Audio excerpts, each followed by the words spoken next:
नमस्कार मंडळी.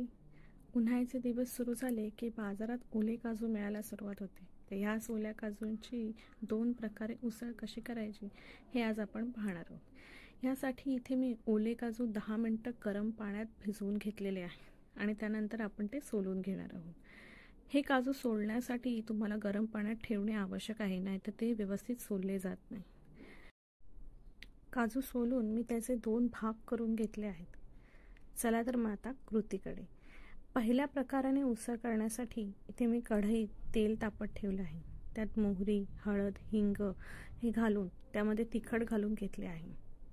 आता ह्यामध्ये आपण काजू घालून घेणार आहोत, जे आपण मगाशी सोलून घेतलेले आहेत, आणि हे घालून आपण हे व्यवस्थित परतून घ्यायचे आहे. परतून घेऊन झाल्यावर यात आपण थोडंसं पाणी घालून झाकण ठेवून या काजूंना 1 मिनिट वाफ काढून घ्यायची आहे. ओले काजू शिजायला फारसा वेळ लागत नाही, त्यामुळे जास्त वेळ हे शिजवत बसायचं नाही. यामध्ये आता आपण थोडंसं मीठ घालून घेणार आहोत.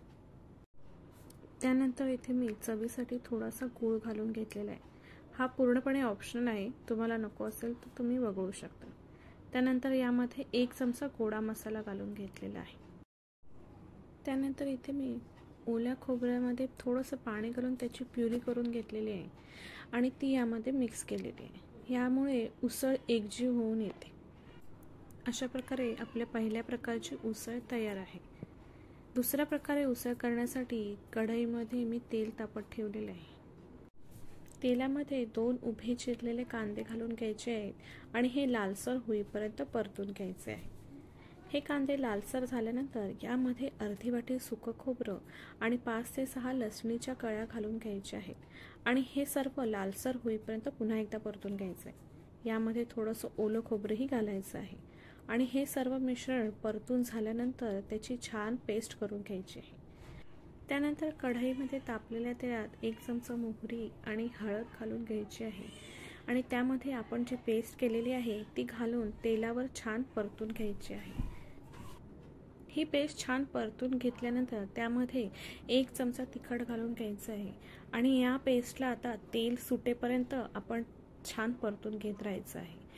ही पेस्ट परततच राहायची आहे, नाहीतर ती तव्याला चिकटू शकते.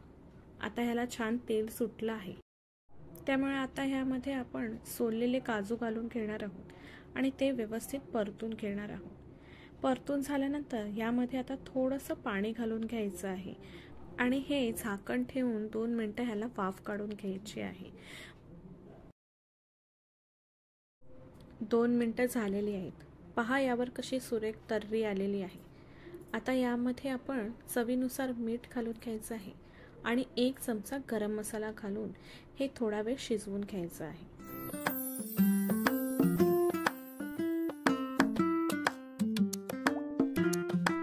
आपली उसळ आता तयार आहे. यावर मी थोडीशी कोथिंबीर घालून घेतलेली आहे. अशा पद्धतीने आपण दोन्ही उसळ पाहिलेले आहेत. तुम्हीही या करून पहा आणि आम्हाला कमेंट बॉक्समध्ये नक्की कळवा की तुम्हाला कशा वाटल्या.